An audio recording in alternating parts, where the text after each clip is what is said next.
Hello दोस्तों, आज बिहार दरोगा 2021 पीटी एग्जाम का रिजल्ट जारी किया गया है और बहुत सारे छात्रों का कमेंट ये है मेरा 65 क्वेश्चन सही है, 70 क्वेश्चन सही है, फिर भी रिजल्ट नहीं हुआ है। यानी कट ऑफ से अधिक मार्क्स रहने के बावजूद भी रिजल्ट नहीं हुआ और आप कारण जानना चाहते हैं। इसके लिए आप घर बैठे मात्र 10 रुपये खर्च करके आप RTI कर सकते हैं। और RTI अगर आप सही तरीके से कीजिएगा तो बिल्कुल आयोग की ओर से रिप्लाई भी दिया जाएगा। तो हम आप लोग को इस वीडियो में RTI कैसे करना है, सही तरीके का फॉर्मेट आप लोगों को बताएंगे और बिल्कुल आसान भाषा में कैसे RTI आप लोगों को करना है। तो यह RTI ऑनलाइन का बिहार सरकार का ऑनलाइन पोर्टल है। यहाँ पर आप देखिएगा वेबसाइट का नाम जानकारी.bihar.gov.in। आपको गूगल पर बिहार ऑनलाइन RTI सर्च कर लेना और यह वेबसाइट आएगा। यह बिल्कुल चेंज हो गया, पहले के अकॉर्डिंग नहीं रहा है, तो नया पोर्टल बनाया गया है। तो चलिए देख लीजिए कैसे क्या RTI करना है, क्या कुछ आप लोगों को लिखना है और आप क्या क्या इसके अंतर्गत मांग सकते हैं। तो यहाँ पर आप देखिएगा वेबसाइट ओपन कीजिएगा तो यहाँ पर 4 ऑप्शन आएगा। पहला है अप्लाई फॉर RTI। तो अगर आप RTI करना चाहते हैं, नया एप्लीकेशन देना चाहते हैं, इसके लिए अप्लाई पर ऑप्शन पर क्लिक कीजिएगा। और अगर 30 दिन में रिप्लाई नहीं दिया जाता है तो यहाँ पर आप फर्स्ट अपील कर सकते हैं और अगर आप जवाब से संतुष्ट नहीं है तो उस कंडीशन में भी अपील कर सकते हैं। अगर फर्स्ट अपील का रिप्लाई नहीं दिया जाता है फिर 1 महीने बाद आप फिर से सेकेंड अपील कर सकते हैं। और यहाँ पर जब आप RTI कर दीजिएगा तो इसके लिए आप अपना एप्लीकेशन चेक करने के लिए ट्रैक स्टेटस पर क्लिक करके आप अपना एप्लीकेशन चेक कर सकते हैं। अभी सबसे पहले नया RTI अप्लाई करना है यहाँ पर, तो इस पर चलिए क्लिक करते हैं। क्लिक करने के बाद यहाँ पर इस तरह से ऑप्शन आएगा और यहाँ पर अच्छे तरीके से समझ लीजिए क्या कुछ यहाँ पर दिया हुआ है और आपको कौन कौन सा यहाँ पर विभाग सिलेक्ट करना है, क्या कुछ यहाँ पर आवेदन में लिखना है। यहाँ पर देखिएगा तो सबसे पहले कुछ बेसिक डिटेल्स है, जैसे यहाँ पर नाम है, जेंडर है, मोबाइल नंबर है, आधार नंबर है, ये सब बेसिक डिटेल्स। एड्रेस है, ईमेल आईडी है, ईमेल आईडी बिल्कुल आप सही तरीके से फिलअप कर दीजिएगा। मोबाइल नंबर भी बिल्कुल सही तरीके से फिलअप कर दीजिएगा। अगर यहाँ से आपको भाषा चेंज करना है तो यहाँ से आप हिंदी पर सिलेक्ट करके हिंदी भी चूज कर सकते हैं। RTI आप यहाँ पर आवेदन किसी भी भाषा में दे सकते हैं, हिंदी या इंग्लिश दोनों में से किसी एक भाषा में आप दे सकते हैं। बिहार की राजकीय भाषा हिंदी है तो आप इंग्लिश में भी RTI कीजिएगा तो रिप्लाई आपको हिंदी में ही दिया जाएगा। और अगर आप हिंदी में भी कुछ भी लिखते हैं तो यहाँ पर बिल्कुल रिप्लाई आएगा। ऐसा नहीं है कि भाषा के कारण से आपको रिप्लाई नहीं आएगा, बस यहाँ पर फॉर्मेट सही तरीके से होना चाहिए। और RTI करते समय आपको जो वर्ड यूज करना है बिल्कुल फॉर्मल वर्ड यूज करना है। फॉर्मल यानी सभ्य तरीके से आपको लिखना है, जिस तरह से आप कॉलेज में एप्लीकेशन लिखते समय भाषा का प्रयोग करते थे सेम उसी अकॉर्डिंग यहाँ पर आपको आयोग से रिक्वेस्ट कर रहे हैं तो रिक्वेस्ट के रूप में आपको लिखना है। तो यहाँ पर चलिए हिंदी सिलेक्ट कर लेते हैं। तो यहाँ पर हिंदी सिलेक्ट कीजिएगा तो यहाँ पर इस तरह से सब कुछ यहाँ पर हिंदी में आ जाएगा। तो RTI आवेदन है, नाम है, आप अपना नाम यहाँ पर हिंदी में भी लिख सकते हैं, इंग्लिश में भी लिख सकते हैं। एडमिट कार्ड के अकॉर्डिंग जो आपका रियल नाम है, रियल नाम ही यहाँ पर लिखिएगा। मोबाइल नंबर, आधार कार्ड नंबर, ये सब बिल्कुल सही तरीके से फिलअप कीजिएगा। नाम चलिए यहाँ पर आप इंग्लिश में जो भी यहाँ पर है ABCD जो भी आपका नाम है यहाँ से आप अपना सेलेक्ट कर लीजिएगा। इसके बाद यहाँ पर जेंडर है तो जेंडर में पुरुष महिला में से कोई एक आपको यहाँ पर अपना सेलेक्ट कर लेना है। इसके बाद ईमेल आईडी है तो ईमेल आईडी बिल्कुल वैलिड दीजिएगा। मोबाइल नंबर भी बिल्कुल यहाँ पर वैलिड आपको फिलअप करना है।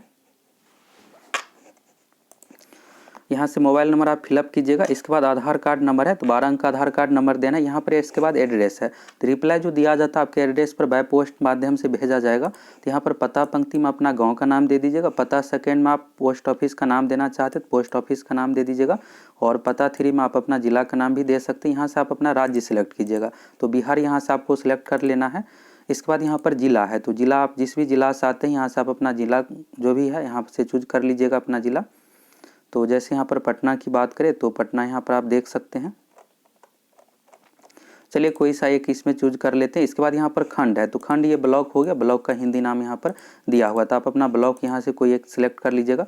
पंचायत यहाँ से आएगा सिलेक्ट का ऑप्शन तो सिलेक्ट कर सकते हैं, जिसमें भी स्टार लगा हुआ यहाँ पर आप देखिएगा स्टार जिसमें भी लगा हुआ लाल रंग का ये जरूरी है। इसके बाद पिन कोड आपको जरूर यहाँ पर फिलअप करना है। फिलअप करने के बाद अब यहाँ से आपको आ जाना है विभाग पर, तो ये सबसे ज़रूरी है। अगर आप गलत फिलअप कर देते हैं तो होगा क्या कि बाद में आपको ये रिप्लाई आएगा कि जो आप एप्लीकेशन दिए विभाग से संबंधित नहीं है। तो विभाग में यहाँ पर सिलेक्ट कीजिएगा तो बिहार सरकार के अंतर्गत जितने भी विभाग है सभी यहाँ पर दिया हुआ है, तो इसको आप अच्छे से समझ लीजिए। विभाग में आपको नीचे में आ जाना है। नीचे में यहाँ पर संसदीय कार्य विभाग और योजना विकास विभाग के बीच में यहाँ पर है कार्मिक एवं प्रशासनिक सुधार, ये आपको सिलेक्ट करना है। कार्मिक एवं प्रशासनिक सुधार ये हो गया जनरल एडमिनिस्ट्रेटिव डिपार्टमेंट के अंतर्गत, सामान्य प्रशासन विभाग के अंतर्गत ही। सामान्य प्रशासन विभाग का पुराना नाम है कार्मिक एवं प्रशासनिक सुधार। तो भर्ती से संबंधित जो भी आयोग होता है सरकारी नौकरी से संबंधित सभी इसी के अंतर्गत आता है। तो कार्मिक एवं प्रशासनिक सुधार यहाँ सिलेक्ट कीजिएगा। इसके बाद है RTI दस्तावेज का अनुरोध यहाँ पर, तो आप यहाँ से चूज फाइल सेलेक्ट करके अपना डॉक्यूमेंट अपलोड करना है। डॉक्यूमेंट में आपको ये नहीं कि आधार कार्ड या कोई दूसरा चीज़ अपलोड करना है, आप यहाँ पर दरोगा एग्जाम से संबंधित मार्क्स जानना चाहते हैं तो इसलिए आपको एडमिट कार्ड यहाँ पर चूज करके यहाँ पर अपलोड कर देना। अगर आप एडमिट कार्ड अपलोड कर देते हैं तो बिल्कुल आपका रिप्लाई आएगा। अगर आप नहीं करते हैं तो आयोग की ओर से इग्नोर भी कर दिया जाएगा RTA का, और यही कहा जाएगा कि आपका जो भी यहाँ पर डिटेल्स है मैच नहीं हो रहा है या फिर जानकारी नहीं मिल रहा था। अगर आप एडमिट कार्ड अटैच कर दीजिएगा तो एडमिट कार्ड में रोल नंबर, नाम और कब आपका एग्जाम हो, ये सब सारा चीज़ डिटेल्स रहता है, तो इसलिए आप एडमिट कार्ड यहाँ से अटैच कर दीजिएगा। इसके बाद यहाँ पर विषय में है, तो विषय में आपको ये चीज़ ध्यान रखने कि विषय में आप टोटल 100 कैरेक्टर यानी 100 लेटर का ही यूज कर सकते हो। और विवरण में यहाँ पर 1000 लेटर में आप कुछ भी यहाँ पर जो भी कुछ आपको लिखना लिख सकते हैं, हिंदी इंग्लिश किसी भी भाषा में आप लिख सकते हैं। तो विषय अगर आप बहुत ज़्यादा लंबा लिखिएगा तो होगा क्या कि आपका आवेदन सबमिट नहीं होगा। और नीचे में यहाँ पर सहेजे और आगे बढ़े। अब यहाँ पर आपका डॉट ये होगा कि इंग्लिश में अगर आप लिखना चाहेंगे तो क्या लिखेंगे, तो यहाँ पर इंग्लिश का भी देख लीजिए। चलिए इंग्लिश पर सिलेक्ट कर लेते हैं, तो सेम सब कुछ यहाँ पर आएगा। हिंदी इंग्लिश किसी में भी आप RTA कर सकते हैं। डिपार्टमेंट में इंग्लिश में आपको क्या करना है, यहाँ पर पर्सनल एंड एडमिनिस्ट्रेटिव डिपार्टमेंट आपको चूज करना है। यहाँ पर दिया हो पर्सनल एंड एडमिनिस्ट्रेटिव डिपार्टमेंट, ये आप चूज कीजिएगा। यहाँ से इंग्लिश में अगर आप करना चाहते हैं, सब्जेक्ट में जो कुछ भी यहाँ पर इंग्लिश में भी चूज करके आप हिंदी में लिख सकते हैं, जरूरी नहीं है कि इसके लिए हिंदी है आपको चूज करना। अब सब्जेक्ट के बारे में देख लीजिए, इसमें आप लोगों को क्या कुछ लिखना है। तो सब्जेक्ट बिल्कुल शॉर्ट में लिखना है। बहुत ज़्यादा अगर आप वर्ड में सब्जेक्ट लिखते हैं तो एप्लीकेशन सबमिट ही नहीं होगा। और सब्जेक्ट में क्लियर तरीके से लिखा रहना चाहिए कि किससे संबंधित आपका एप्लीकेशन है। तो यह जो एप्लीकेशन संबंधित है बिहार पुलिस अवर सेवा आयोग दरोगा एग्जाम से संबंधित है, तो इसमें आपको विज्ञापन संख्या भी मेंशन कर देना है। इस तरह से आपको लिखना बिहार पुलिस अवर सेवा आयोग BPSSC ADVT 03/2020 बिहार दरोगा PT परीक्षा 26 दिसंबर 2021 2213 पोस्ट जो संबंधित है विज्ञापन संख्या 03/2020 से। तो लिखित परीक्षा मार्क्स के संबंध में आप मार्क्स जानना चाहते हैं तो यहाँ पर आप अपना शॉर्ट में लिखिएगा। फिर डिस्क्रिप्शन में आपको पूरे डिटेल्स में लिखना है। कुछ चीज़ें हैं जो आपको नहीं मेंशन करना। अगर आप कट ऑफ मेंशन करते हैं और अगर आप सही तरीके से पॉइंट बाय पॉइंट करके नहीं लिखते हैं तो आयोग की ओर से जो रिप्लाई दिया जाएगा गोल मटोल जवाब दे करके रिप्लाई दे दिया जाएगा। और यही कहा जाएगा कि आप वेबसाइट देखिए कट ऑफ, क्योंकि वेबसाइट पर बता दिया गया है।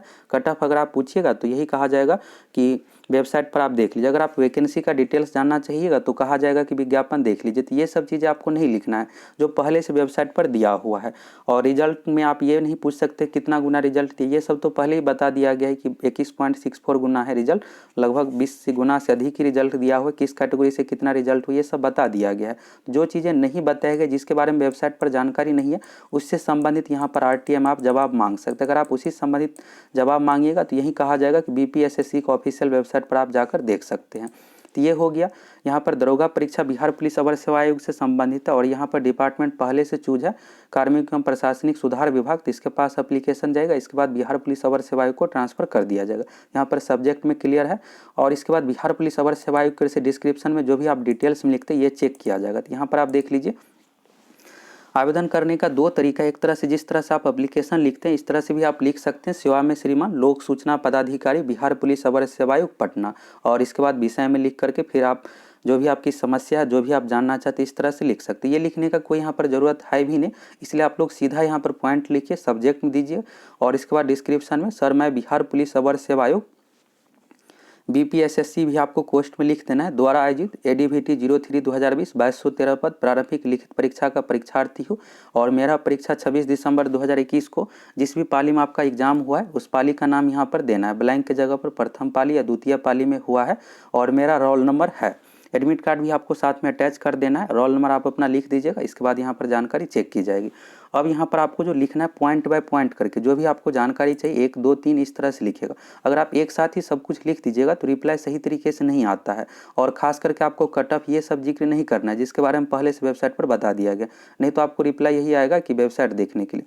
पहले पॉइंट में आपको ये लिखना है, अगर आप लिखित परीक्षा का मार्क्स जानना चाहते हैं तो मैं अपना प्रारंभिक लिखित परीक्षा का मार्क्स जानना चाहता। अभी जो एग्जाम लिया गया ये PT एग्जाम है, प्रारंभिक लिखित परीक्षा, इसलिए आपको स्पष्ट लिख देना है। इसके बाद दूसरे नंबर पॉइंट में मेरा मार्क्स कट ऑफ मार्क्स से अधिक रहने के बावजूद प्रारंभिक लिखित परीक्षा में रिजल्ट नहीं होने का क्या कारण है, ये कारण जान सकते हैं। हो सकता है कि आपका नाम रिजेक्ट लिस्ट में हो। जिस तरह से 16,000 कैंडिडेट को रिजेक्ट किया गया फर्स्ट सेकंड शिफ्ट मिला करके, गलत रोल नंबर फिलअप ये सब करने के कारण से।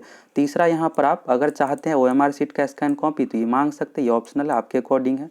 आप क्वेश्चन पेपर मांगना चाहते हैं या आंसर की मांगना चाहते हैं तो ये भी आप मांग सकते हैं कि मेरा एग्जाम प्रथम पाली में हुआ है और प्रथम पाली का क्वेश्चन पेपर आंसर की दिया जाए, जिससे मैं मिलाकर संतुष्ट हो जाऊं कि मेरा कितना मार्क्स आया है। और OMR शीट का भी स्कैन कॉपी उपलब्ध करवाया जाए, जिससे मैं अपना चेक करके मिला लूँ कि मेरा कितना मार्क्स आया है। पॉइंट बाय पॉइंट बिल्कुल आप लोगों को लिखना है। और अगर आपका रिजल्ट नहीं हुआ तो ये 2 पॉइंट जरूर लिख दीजिए। सबसे लास्ट में है, इस आवेदन पत्र के साथ प्रवेश पत्र का प्रति संलग्न है, यानी प्रवेश पत्र एडमिट कार्ड का फोटोकॉपी भी आप अटैच कर दिए। तो ये बिल्कुल सही फॉर्मेट हुआ। और अगर आप सेवा में श्रीमान लोक सूचना पदाधिकारी इस तरह से लिखना चाहते हैं तो इस तरह से भी लिख सकते हैं, लेकिन ये जरूरी नहीं है। यहाँ पर आप देखिएगा तो फॉर्मेट जो लिया गया सेम उसी अकॉर्डिंग नाम, जेंडर, मोबाइल नंबर, एड्रेस, ये सब बेसिक डिटेल्स आ ही गया, विभाग का नाम आ ही गया, तो सीधा आप यहाँ पर पॉइंट बाय पॉइंट लिखिए और बिल्कुल यहाँ पर रिप्लाई दी जाएगी। यहाँ से आपको फॉर्मेट समझ में आ गया। इसके बाद आपको सेव एंड प्रोसीड पर क्लिक करना है। तो चलिए इस पर क्लिक करते हैं। सबमिट करने के बाद यहाँ पर इस तरह से रिव्यू आएगा। यहाँ से आपको अपना बेसिक डिटेल्स चेक कर लेना है, नाम, मोबाइल नंबर, ईमेल आईडी ये सब चेक कर लीजिएगा। यहाँ पर डमी डिटेल्स लिए हैं आपको बताने के लिए, और इस तरह से आपका एड्रेस आएगा, सब कुछ यहाँ पर आएगा। यहाँ पर विभाग का नाम आएगा तो ये चेक कर लीजिएगा। और यहाँ पर सब्जेक्ट में जो भी कुछ आप लिखे थे इसका आप स्क्रीनशॉट ले लीजिए, सेम उसी अकॉर्डिंग आप अपना नाम ये सब लिख करके यहाँ पर डिटेल्स दे देना है आपको। सब्जेक्ट में बिहार पुलिस अवर सेवा आयोग BPSSC ADVT 03/2020 लिखित परीक्षा मार्क्स के संबंध में। सब्जेक्ट अगर आप बहुत बड़ा लिखते हैं तो सबमिट नहीं होता, मात्र 100 कैरेक्टर एलाउ है, और यहाँ पर डिस्क्रिप्शन में 1000 कैरेक्टर एलाउ है। इसके बाद यहाँ पर सर मैं बिहार पुलिस अवर सेवा आयोग द्वारा आयोजित ADVT 03/2020 2213 पद प्रारंभिक लिखित परीक्षा का परीक्षार्थी हूँ। मेरा नाम, ये आप अपना डिटेल्स भी लिख सकते हैं, और मेरा रोल नंबर, यहाँ पर अपना प्रारंभिक लिखित परीक्षा का मार्क्स जानना चाहता हूँ पहले नंबर पॉइंट में। दूसरा यहाँ पर मेरा मार्क्स कट ऑफ मार्क्स अधिक रहने के बावजूद भी प्रारंभिक लिखित परीक्षा में रिजल्ट नहीं होने का क्या कारण है, और इस आवेदन पत्र के साथ प्रवेश पत्र की प्रति संलग्न है। इसके बाद अगर इसमें कोई भी डिटेल्स में गलती है तो मॉडिफाई करके मॉडिफाई भी कर सकते हैं, नहीं तो कन्फर्म पर क्लिक करना है। इसके बाद अब आपको पेमेंट करना पड़ेगा। यहाँ पर यस का ऑप्शन आएगा तो यस पर क्लिक कर दीजिए, और यहाँ से पेमेंट का पोर्टल आएगा, 10 रुपये का आपको ऑनलाइन पेमेंट करना है। तो यहाँ पर कैप्चा वेरिफिकेशन आएगा, यहाँ पर 9183 है, तो चलिए इसको इंटर कर देते हैं और आगे का देख लीजिए अब क्या यहाँ पर आता है। इसके बाद यहाँ पर आ गया है RT एप्लीकेशन के फीस भुगतान है तो आपको OGRAS पेमेंट के गेटवे पर स्थानांतरित किया जाएगा, पेमेंट गेटवे पर। और यदि भुगतान पश्चात RT आवेदन संख्या नहीं मिलती है तो 20 मिनट का आपको कहा जा रहा है वेट करने के लिए, और ईमेल चेक करने के लिए। ईमेल पर भी आ जाएगा। यहाँ पर पेमेंट आया है 10 रुपये का, और पेमेंट ई गेटवे यहाँ पर पे पर क्लिक करना है आपको। इसके बाद फिर से यहाँ पर श्योर पे पर क्लिक करना है। इसके बाद आगे का देख लीजिए।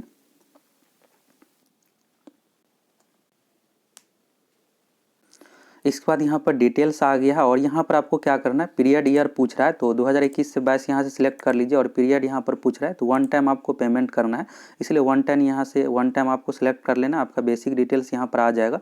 ये बिल्कुल यहाँ पर डमी डिटेल्स आप लोगों को बताने के लिए लिए थे। और यहाँ पर पेमेंट का 2 तरीका। पहला, यहाँ पर अगर आपको ऑनलाइन पेमेंट की कोई सुविधा नहीं है तो आप बैंक में जाकर भी पेमेंट, बैंक में कैश काउंटर पर जाकर कैश देकर 10 रुपये का, और वहाँ से भी पेमेंट कर सकते हैं। ई पेमेंट के लिए आपको कार्ड से पेमेंट करना पड़ेगा, और यहाँ पर बैंक सेलेक्ट करना पड़ेगा। देखिएगा यहाँ पर सभी सरकारी बैंक का नाम है, state bank, Canara bank, central bank, ये सब का नाम है। तो आप किसी दूसरे बैंक से पेमेंट करना चाहते जो भी बैंक है यहाँ से सिलेक्ट कर लीजिए। तो चलिए स्टेट बैंक यहाँ से सिलेक्ट कर लेते हैं, सबमिट पर क्लिक कीजिएगा। अब यहाँ पर इसके बाद देखिए क्या ऑप्शन आता है।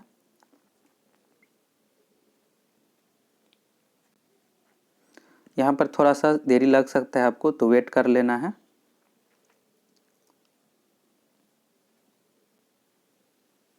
इसके बाद यहाँ पर पेमेंट का ऑप्शन आएगा, और आप अपना कार्ड का डिटेल्स दीजिएगा, ATM कार्ड का डिटेल्स, मोबाइल पर OTP आएगा। इसके बाद आप 10 रुपये का आपके अकाउंट से पेमेंट कट होगा। यहाँ पर देखिएगा तो नेट बैंकिंग का ऊपर में ऑप्शन है, और इसके बाद कार्ड पेमेंट है, तो कार्ड पेमेंट पर आपको क्लिक कर लेना है। और 12 रुपये, आपको 2 रुपये मात्र एक्स्ट्रा चार्ज देना पड़ेगा। तो यहाँ पर 10 रुपये हो गया RTA का, और 2 रुपये यहाँ पर 12 रुपये टोटल यहाँ पर आपको पेमेंट करना पड़ेगा। तो इस पर क्लिक करके आप पेमेंट कीजिए, पेमेंट कीजिएगा। इसके बाद आपको आरटीआई का एप्लीकेशन नंबर मिल जाएगा। एप्लीकेशन नंबर जो शुरू रहेगा बिहार से, और इसके बाद शुरू में आप लोगों को स्टेटस चेक करने का ऑप्शन बताए थे, वहाँ से स्टेटस चेक कर सकते हैं।